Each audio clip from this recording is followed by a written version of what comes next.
taan. Pero amo na sunod lahat ang klima sa ating tayo. Atong klima, nag-init, pagit na nag-init. Ang kalimutan ni naaman, kintigana sa kanayo. Do pariya sa huno nga masunog ni. Praise the Lord. Basahon ang Biblia. Una Korinto 12 o 13. Una Korinto 13. Sugod po ako. Sinipos tayo. 3:16 to ba? Una Korinto 13, 4, 5, 6, 7 hasta sa So, 11.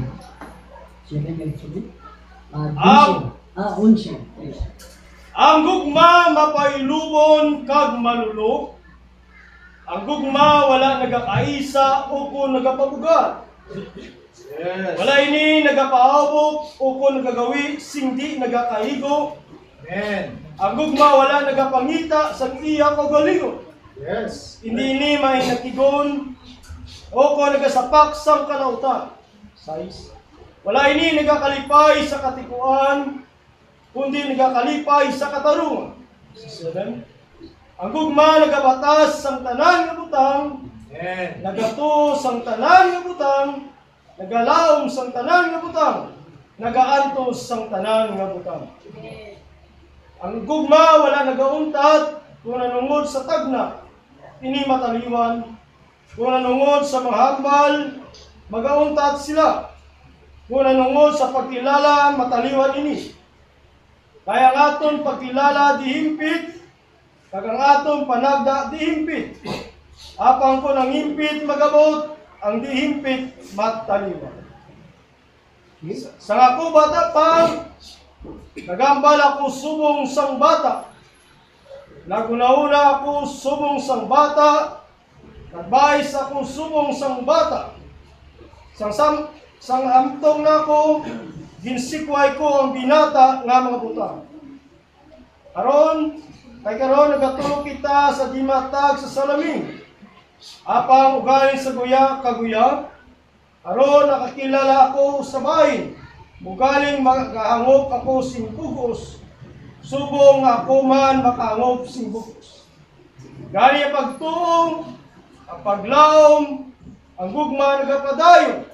Ini sila nga tatlo, apa ang labing dako gid sini sa ila, amo ang gugma. Salamat sa sini na kapunanan. Glory. Napay kami katawaran sa mga masaliwag sa mga kakulangan. Pinapay naman ang blessing mo na spiritual. At pagkamayo ang mga wala, ang mga ari dito ang mga wala, na sila man magmatutong sa inyo. Samtang wala pa ito ang mga balik. Doon dumakami tayo kabayang Holy Ghost, mag-guide sa amon, sa ngalan ni Jesus. Amen. Magapong po.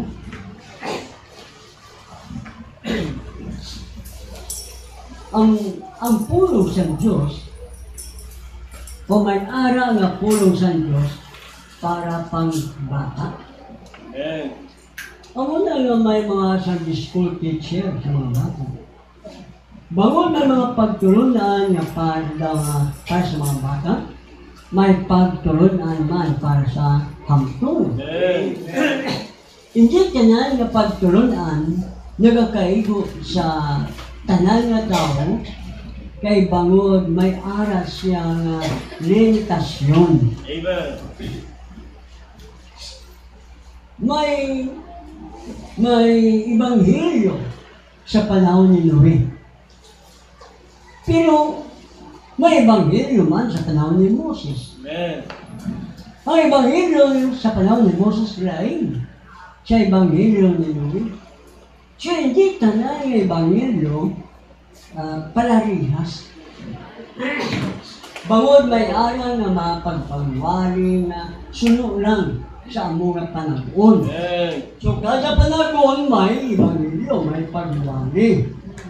Glory. Kay bangod para ini sa katawan sa Diyos.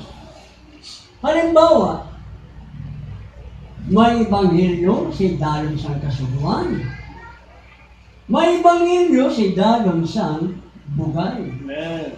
Ang bugay, tunay sa kasuguan. Amen. Ang katawan sa Diyos sa bagong tipan, wala siya dalong sa kasuguan, kundi siya dalong sa sambugay. Amen. Glory. Ang kasuguan nag-untat sa panahon ni Kristo.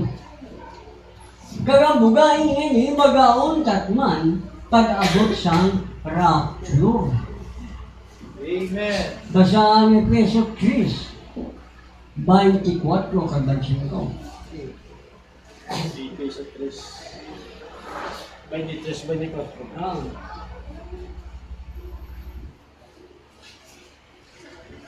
Efeso 3. Oh, Hasta na sa video naman.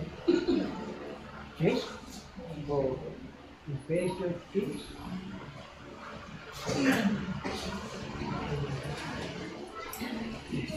Galatia 3. Galatia 3. Galatia 3, 23 kag 24. Aron sa wala pa magabot ang pagtuo, ginuptan kita sa idalom sang kasuguan. Aging tunggan tugtog ang pagtuo mapayag sa uli. Sa bagay nga ang kasuguan nagtuytoy naton tugtog kay Kristo. Agon nga mapatarong kita paagi sa pagtuo. Amen. Apang karon nga ang pagtuo nagabot, wala na kita sa idalom sang manugtoy. Eh, Amen. diri inapathag na siyang wala pa magabot ang bugay o ang pagtuo, ang kasuguan, amo ang nagabantay sa katawan sang Diyos nga amo ang mga Israelita. Yes. Amen. Pero ang kasuguan, naguntat siya nang dumating ang pagtuo pananampalataya. Glory. Sa mga tunay pananampalataya at ang kautusan, hindi pwede pagsamahin. Amen. Dahil ang kautusan pumapatay. Samantala ang pagtuo o ang pagtuo, bugay, pananampalataya ay may buhay na walang hanggan. Glory. Walang sino mang ginawa matuwid ng Diyos sa ilalim ng kautusan. Amen. Dahil ang lahat na sa ilalim ng kautusan ay nasa ilalim ng sumpa. Amen. Yung sumpa kasi ang mga taong nagbabantay ng kautusan. Amen. Dahil kailangan sundin lahat, bantayan lahat ng nasa kautusan. Lahat, kasi tigabantay siya ng kautusan, kaya lahat bantayan niya. Kapag nasira siya sa isa, sira siya sa lahat. Amen. Amen. Basahin na sa 3, verse 30. Christus. Ay ang tanan yung nagasalig sa mga buhat sang kasubuan, yara sa idalong sang pagpatamala. Kamala, kita mo, no sa ilalim ng sumpa, ang nagtitiwala sa kautusan. Amen. Sulat yan sa Biblia yan. Amen. Sige, ito. Ay nasulat na, pinakamalaot ang tagsatagsang na wala nagapadayon sa tanan nga butang sa nasulat sa tulunan. Kita mo, pinakamasama. Ang tao na nagbabantay ng kautusan, pero hindi yan naman sinusunod ang buong kautusan. Amen. Masamang tao siya, malawot. Amen. Ganyan wala sa may sino mang ginawang matuwid sa ilalim ng kautusan. Amen. That's all. Wala mga nagahimo sa ila. Sige. Sa Aron ini matag nga walay tao nga ginapakamatarong paagi sa kasuguan. Sa tubangan sa Diyos. Sa tubangan sa Diyos. Amen. Sa harapan ng Diyos, walang tao na itinuri na matuwid. Kundi na sa ilalim sila ng sumpa. Pagpakamarap sa sumpa. Kaya walang sino mang ginawa matuwid sa ilalim ng kautusan. Dahil ang kautusan, una-una ginawa ito para sa bayan ng Israel. Amen. Basahin mo. Exodo 20, versikulo Hallelujah. 1-2. Kung para kanino ang kautusan? Sino? 20, 1-2.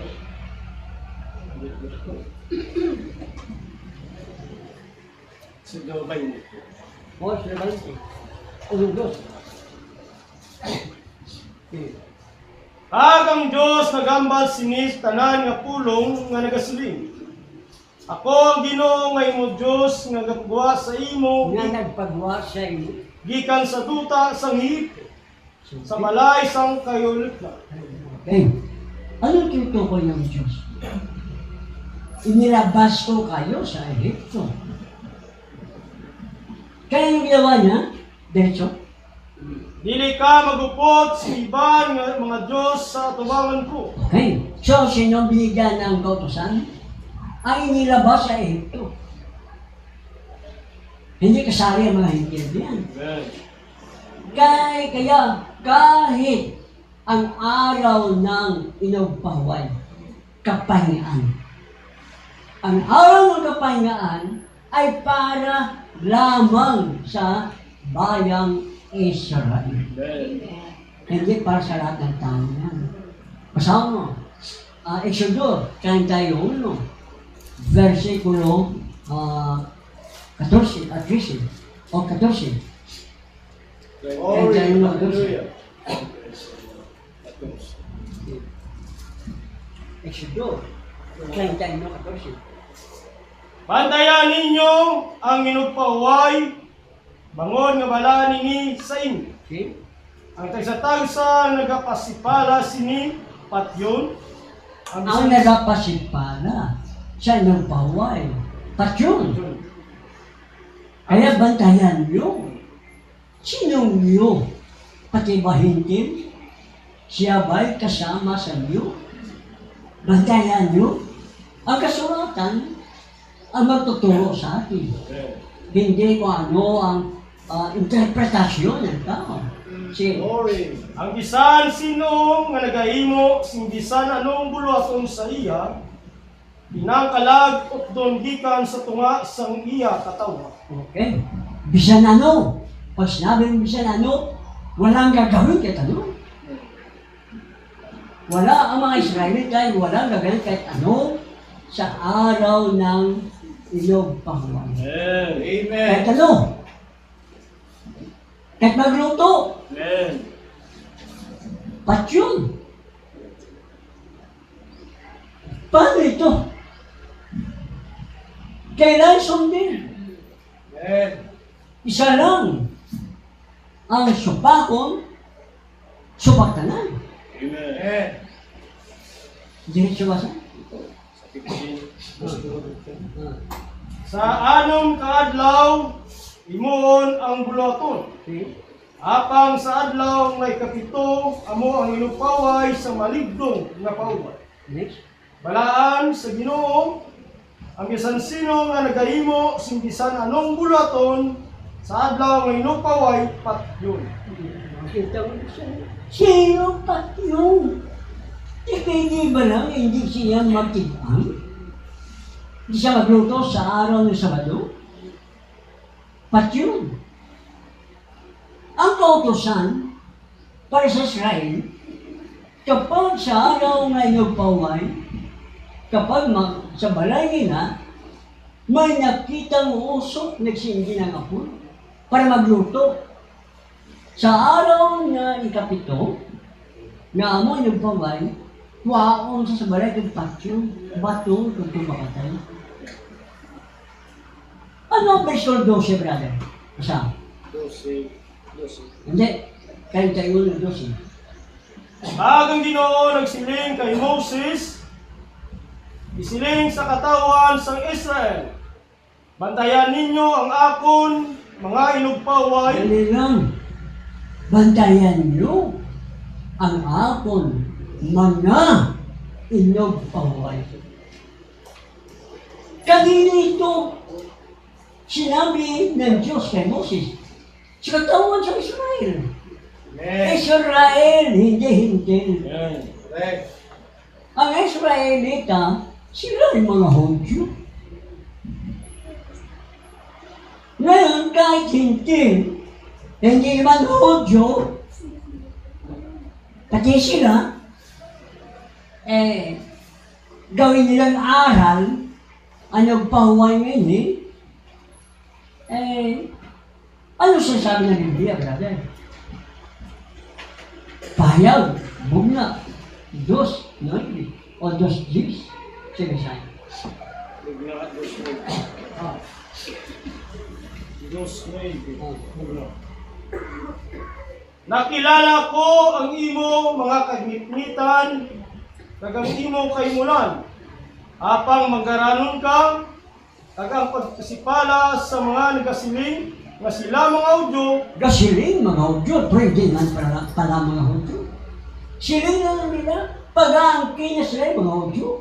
See? kag hindi sila, Pero hindi pala sila mga Hudyo. Ano sila? kundi sila sinaguga ni Satanas. Kita mo, kongregasyon, sinaguga, kongregasyon.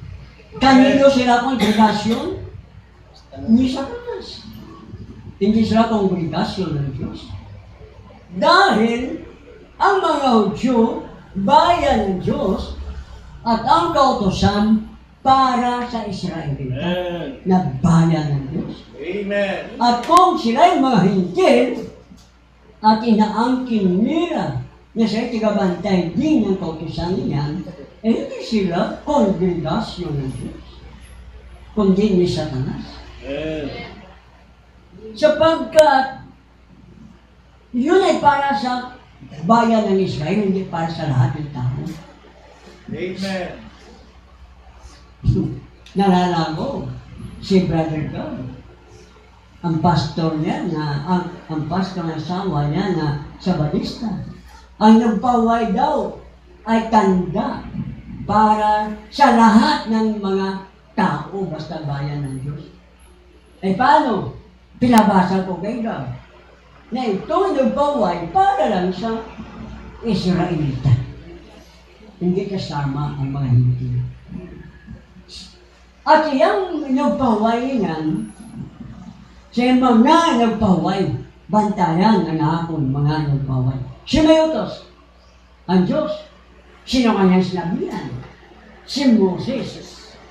Pero ito bang nagpaway, ipinahito nito ng Diyos? Ang sagot ko, Amen. Oseas 2:11.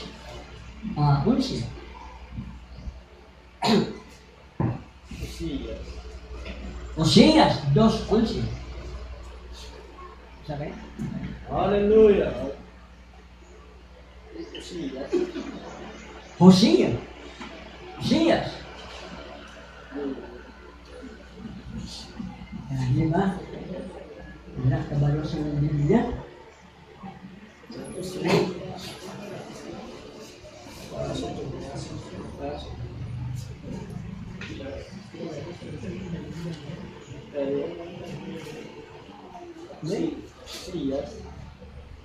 Oseas. Ha? Okay. Kagpo taton ko kuman ang iya tanan nga kasadyahan. Oh. Ang iya Sa number mga 1 tayo. basta. Number 1.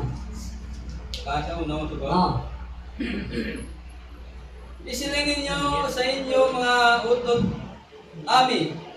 Kag sa inyo mga utod nga bayi tuho hama. Dos. Oh. Suaya ang inyo iloy. Ayan Suaya. na. Ha? Unsidos na. Ang siyo, no? Hindi. Siyas 2:9 ka, 2:11. Asa ang siko? Unsi ulo. Ang siyo no. May. Siya sa siyo no. May. Isang bata pa Israel. Surya. Dos, ano na? Dos, si. Dos, si. Ag pauntaton ko man ang iya tanan nga kasadyan, Pauntaton. ang iya mga kanilab sa dyan. Si? ang iya mga pista, Pati mga pista, pauntaton sa Ginoo. Si? ang iya mga lati, Ang yarati. ang iya mga inugpaway. Pati ang mga inagpaway, pauntaton sa Ginoo. Ag Ang inagpaway, nasulod. Sa nga tawag, manugtoy-toy. Landong. Kanya siya, nimpauntat na si Ginoo, ang nagpaway. Kung pa pinauntat na sa Ginoo, ang nagpaway, kag sigihon din, di yan na sa yawa. glory. Kasano gipauntat? Ang nagpaway. Basa, Colosas 2. 12. Dos 14. Colosas 2:14. Nga napanas niya ang mando nga sinulat sa pagsulundan batok sa ako. Sige. Kiniging kuha niya nga ginlansang ini sa krus. Okay, paano yung kuha? Ipinako sa krus. Bakit? Ito'y mga kautusan laban sa atin. Sino atin? Ang Kristiyano. Ang manampalataya. Ang manampalataya wala na sa ilalim ng kautusan. Amen. Sige. Sa 15. Ah. Ginuklasan niya ang mga punuan ag mga kagamhanan ag ginpakita niya sila sindaya Sige. nga nakadaog sa ila sa iya krus. Sige. Sige. Busa walay tao nga maghukom sa inyo nanungod sa kalan. Sige. Ag sa ilimnon, Oh. ukon nanungod sa pista, ukon sa lati, ukon sa adlaw nga inugpaway. Nga. Sige. Dito. Ini sila mo lamang. Hindi sila, ano? Hindi sila mga. Ini sila mo ang landong lamang Okay. sang magabo. Ano itong lupaway? Landong. Yes. Amen. Siyado. Kasi yung landong ni Kristo. Yes. Si Kristo, dira, ang naglandong. Kasano naging panas ang inagpahuay? Sa krus. Sa patay siya sa krus, dito gimpanas ang nanungod sa inagpahuay. Amen. So wala na siya magahukom sa inyo. Kung nanungod sa mapagkaon, buka ang tiil, nagausang, so wala na siya magahukom. Yes. Amen. Kaya nasa landong manang, Amen. pero abi po rin ko, sige hindi nila nga, ilang itudlo, nga sala ito, basabi, Roma 6, 3, o 2, di ba? Roma 6:2. Malayo ina kita nga napatay sa sala, paano ba lang ang pagkabuhi pa naton sa sini? Sige, medyo. Busa kaagi sa bautismo, bilubong kita, aupod niya sa kamatayon. Sige ba? Agon nga subong nga si Kristo ginbanaw paagi sa imaya sa kamay, amuman kita maggawi sa bagong pagkabuhi. Sige ba? Ay kung nahiusa kita sa iya, sa kaanggit sa iya kamatayon, itagid may usa sa iya kaanggit sa iya pagkabanaw. Nablang ba siling balangan ang nagadumili sa pagkaon. Iya sinyawa. Gira niya sa ha? Una Timoteo 4? Tama. Una Timoteo 4. Masabi ko? 4, no? Oo. Apang sa uli. Sige. Apang ang espiritu ng kasilinggit sa ngayag, Ang espiritu na kasilingin sa mga nga sa uli nga mga tingon, ang iban magatalikod sa pagtu, kaya naman. nga nagatalupangod sa nagapatala nga mga espiritu, Bangod, kalupang dun. Ang espiritu nga nagapatalan. Sige. kag sa mga pagtulunan Kag sa sa mga yawa. mapagtulunan sa mga yawa, ang kapatalang espiritu nagadala sa pagtulunan sa mga yawa.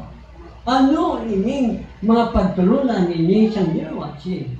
Paagi sa pagkasalimpapaw sa mga taong butigon, nga ginhiruan ang ilang mga kaisipan, nga nagadumili sa pagpangasawa, Pari yan. Bawal sa pari ang mga pangasawa. Mayara sila tawag law of celibacy. Kay Kristo na kung siya din kasal. Pero si Pedro may asawa. Kapag ang isa ka reliyon, isa ka iglesia, nagadumili si isa ka lalaki na magpangasawa, na siya na pagtulunan iya sa lahat. Sige? Hiruan, nga nagadumili sa pagpangasawa, kag nagasugo sa paglihis sa mga kalang. Kita mo, pati makalanon, yan dumili. Sige? Nga gintugas ang Diyos nga pagbatunon, nga may pagpasalamat. Ang mga kalanon ngayon, yung tugas ng Diyos. Patunan mo na may pagpasalamat. Sige? Sa mga nagatuo, Sa mga nagatuo, kag nakakilala sa kamaturan. Kung na mo, Glory. ang nagadumili sini mga kalanon, wala pa gato. Kag wala kakilala sa kamaturan. Dahil kinahanglan ng tama bautismo sa ngalan ni Jesus. Sa bautismo sa ngalan ni Jesus, ang sarap pagpatawaran. Amen. Basabi brother. Binuhatan 2:28.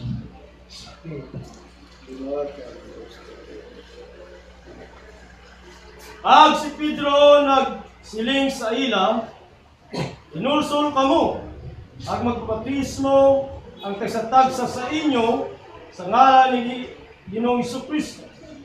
Sa kapatawaran sa mga sala, kag mabaton ninyo ang dulot sa Espiritu Santo. Kita mo anong sinabi ni San Pedro? Magsipagsisi ang bawat isa sa inyo. Pagkatapos na magsisi, magpabautismo ang bawat isa sa inyo sa ano? Sa pangalan ng Panginoon Jesus.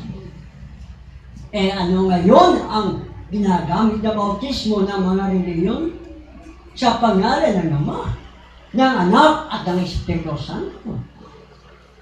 Sa mga tuwid, hindi na taglay ang aral ng mga apostol. Ang nagabautismo na hindi ayon sa pangalan ng Panginoon Jesus ay mamamatay na makasalanan. Pero nagpabautismo siya sa ngalan ni Jesus, ang kanyang kasalanan ay papatawarin. Kapag pinatawad ang kanyang kasalanan, ano ang ay ibubunga nito na kabutihan sa kanya? Tatanggapin niya ang banal na Espiritu. Ang banal na Espiritu, pangako. Amen. Ibinibigay ito. Pero kapag mali ang bautismo, mamamatay siya na hindi niya matanggap ang banal na Espiritu. Amen. Ganyan ang lahat ng mga reliyon.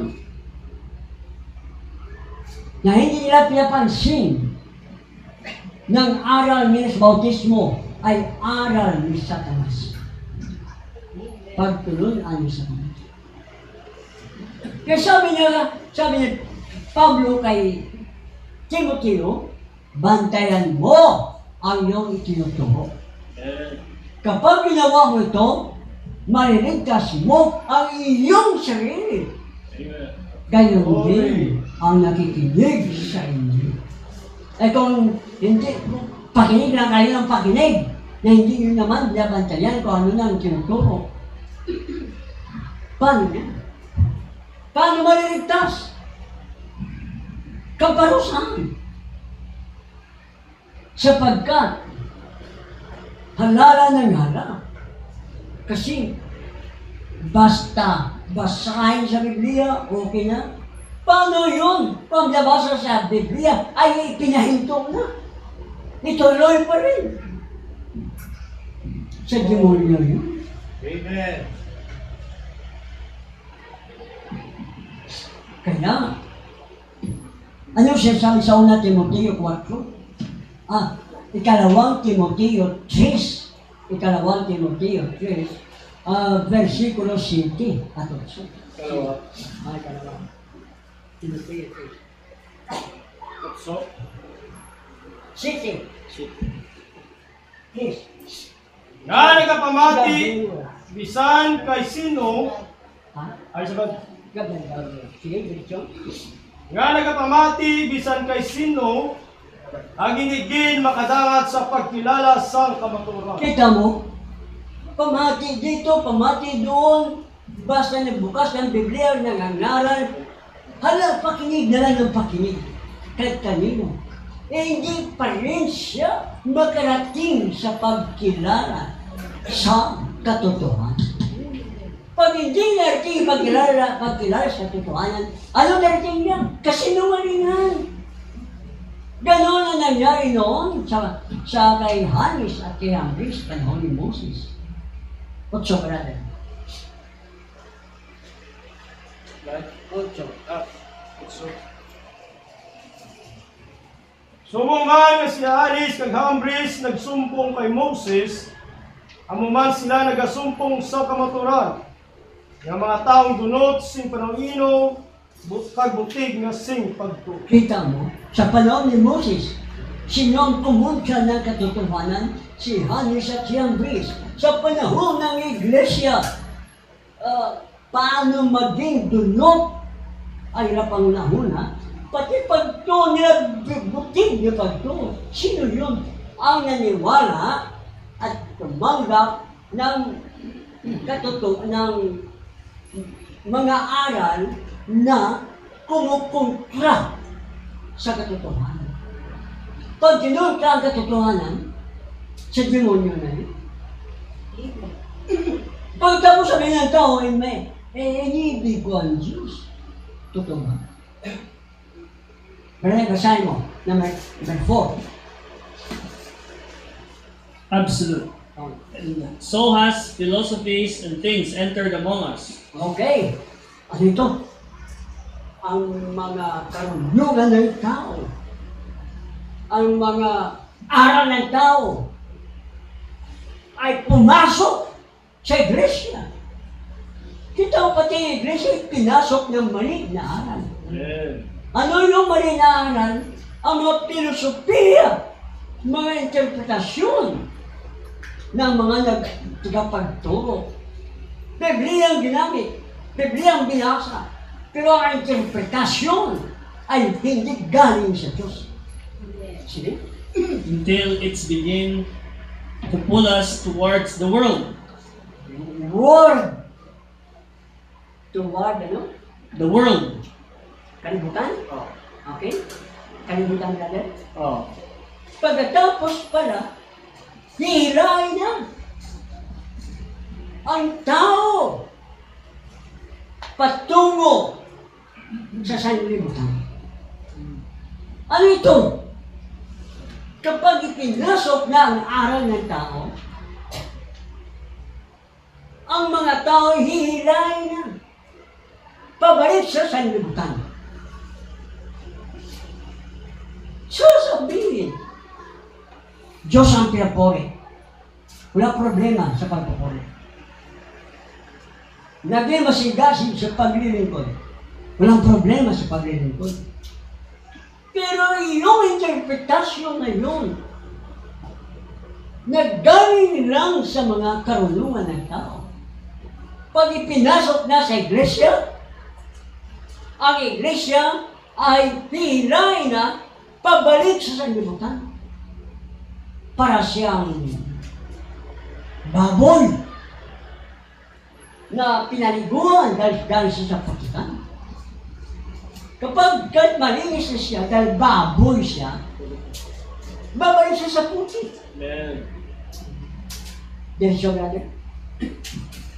To take the sharp two-edged sword of Ano God. ang kailangan natin? Ano ang ating kailangan?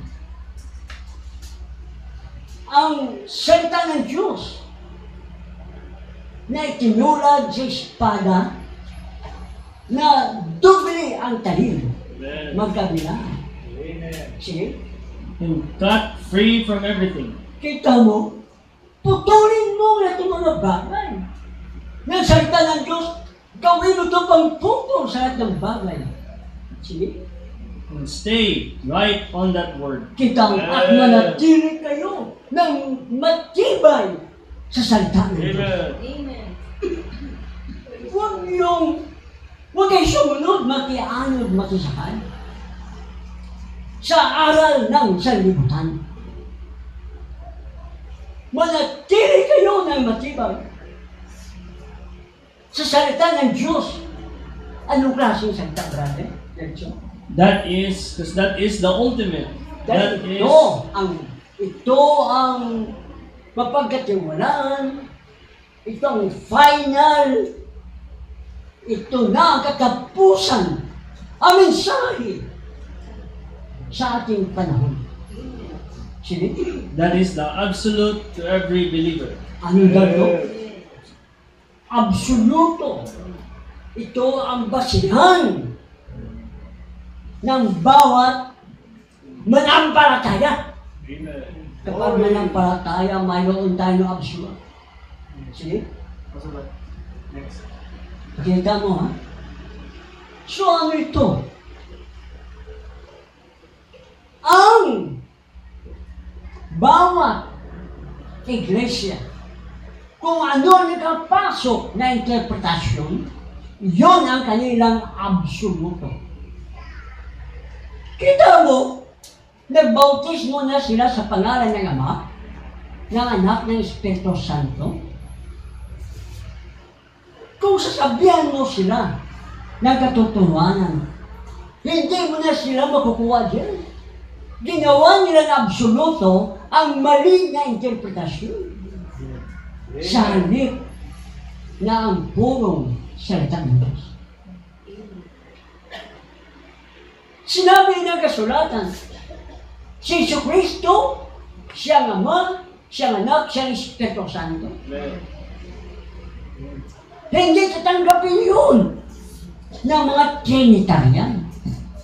Para sa kanila, si Jesus hindi Ama. Si Jesus hindi ang banal na Espiritu. Si Jesus ay anak lang ng Diyos. Sa mga tuwid, ang pagkilala nila, isang Diyos, tatlo ang persona. Mali yan sa demonyo niya. Amen. Ang gumawa ng interpretasyon niyan ay galing iyan sa pari, sa Romano Katoliko. Kaya tinagurihan ng lahat ng may taglay ng aral ng Katoliko ay mga anak na babae ng reliyon na Romano Katoliko. Lahat ng mga iglesia, lahat ng denominasyon, sila'y anak ng Romano Katoliko. Sa malaking kapigatian, anong gagawin sa kanila? Sige. Bugna 2:21. Bugna 2:21. Sige. Ginatagan ko sila singkiyon sa pagginulsol. Sino sila? Binigyan sila ng panahon ng Panginoon upang magsisi. Sino sila? Itong mga iglesia. Itong tinatawag mga forest virgins. Sige. Apang hindi sila buod maginulsol. Pero ano ito? Binigyan sila ng Diyos ng pagkakataon para ihinto ang mali na tungo.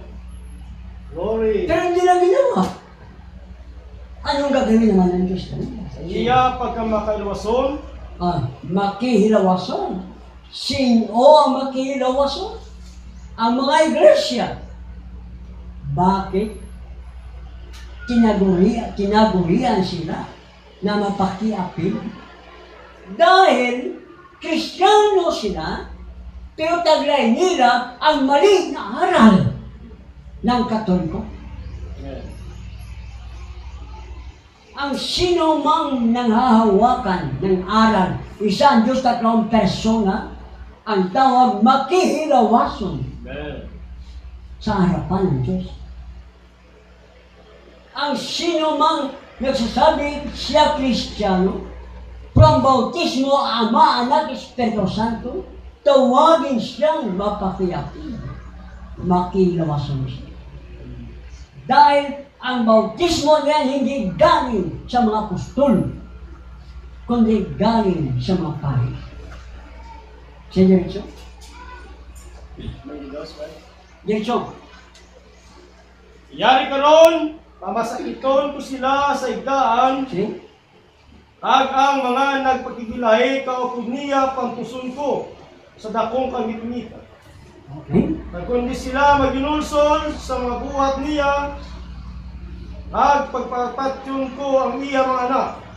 At yun ang mga anak. See?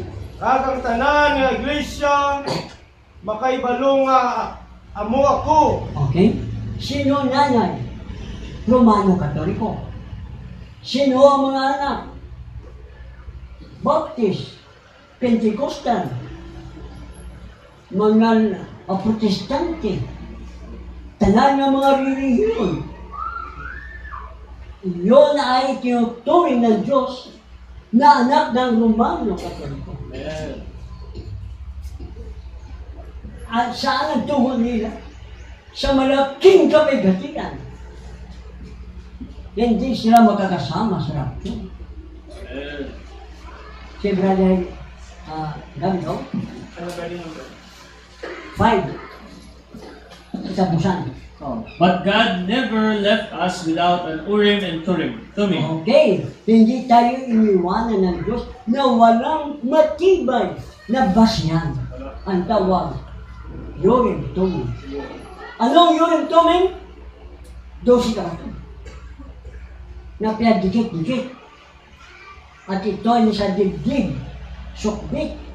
Ito ng Pangulong Pari na nagsasalita ng salita ng Diyos. Kapag ang salita ng pari ay totoo, ang bawat bato ay magliliwanag.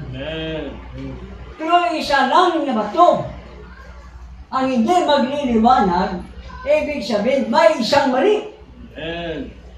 Kung mali, hindi galing sa Diyos. Sa demonyo niya. Kaya, ano ang pinagkabasihan natin? Because His word tonight is the Urim and Thummim. Kita mo, ang kanyang salita, tunay. Naging mo tayo na tunay, subong na kami. Amo na siya nahayag na mensahe. Nahayag na salita na ipinangaral, na ipinahayag sa kanya. Iyon ang absolutong basihan. Ang dalang lahat ng mga hiwaga ng Diyos sa Biblia na paloob lahat sa libro na may 7 tatak. Nang mabuksan ang 7 tatak, nabuksan din lahat ng hiwaga ng Biblia. Kaya para sa atin, wala nang hiwaga na natira pa sa Biblia. Nahayag na? Amen. Kaya, hindi tayo nag-alaswerte, hindi tayo nagparagpat sa pagtuturo, sa pangangalan. Amen. Dahil mayroon tayong absoluto na basihan. Amen. Yorimtomin na siyang Word of God. Amen. Amen. Kaya mga foolish virgins, mga iglesia, dadana sila sa malaking kapigatian, pag-uusig, mga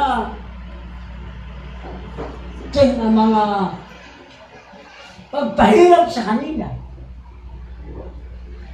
Para sa ano?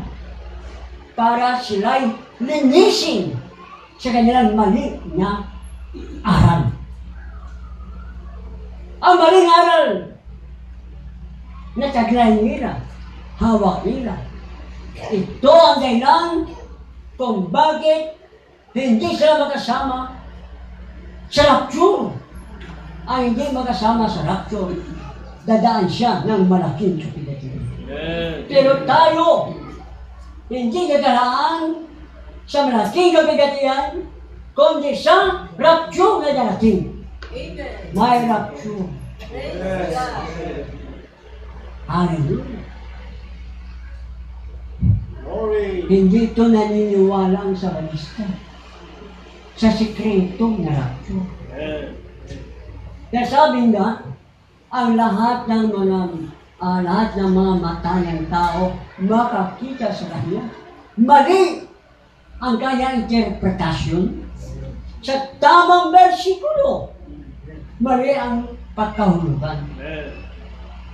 Dahil ang makakita lang sa Panginoon ay yung nasa Panginoon. Amen. Amen. Ang mga namatay na binuhay Lord. sa Panginoon. Amen. At ang mga buhay na nanatili, sila lang ang makakita sa Panginoon, mukhaan sa mukha. Amen. Ang ating panampalataya ay nakabase na matibay sa katotohanan at hindi tayo tumatakbo nang walang kabuluhan Amen. Amen. sapagkat ang atong pagtuo ay hindi palagpatan. Amen. May basya. Tumayo ang bawat isa. Huwag kayo makinig ng pakinig kahit kanino lang. Praise the Lord. Pakinggan nyo yung mensahe. Pakinggan nyo yung hindi kumukontra sa katotohanan. Maliit na salita lamang ang kukontra doon sa mensahe sa demonyo na yun. At walang pagkakataon na tatanggapin nyo ang banal na Espiritu na pangako. Dahil ang Espiritu Santo hindi pinangako sa mga suwail sa panampalataya. Amen. Ang mga makapal na yan, tinapuri ka namin. Ay, Lord. Salamat sa kabutihan nyo. At bago man lang ikaw bumalik, Yes, Lord. ay tinuwid mo ang aming panampalataya. Ay, Lord. Itinuwid mo ang among pagtuo. Yes, Lord. Dayawang na Ginoo. Yes. Hallelujah! Ay, Lord. God, masumpungan mo ng among pagtuo. Wala ukot. Wala mansa. Amen. Paagi sa mga interpretasyon ng tao. Amen. Mga pabiling na pew. Yes, Bangod, bayo ini pangkasal. Amen. Salamat. Patawaran kami sa among mga sala. Sa among mga karyahon. Yes, Lord. Kayang mga hindi sunod sa pagtungo. Kinahanglan matinuon kami sa dagsa kapuno. Amen. Kag wala kami ka sa paksang kalautan. Amen. Kag hindi kami subong sa mga bata.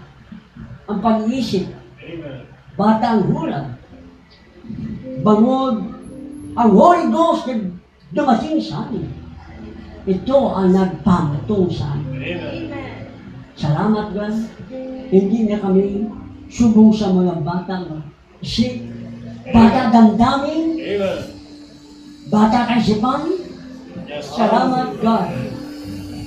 Bangod, ikaw naghimo sa amon na hagtong. Amen. Yes. Thank you God. Sa pangalan ni Lord Jesus. Amen.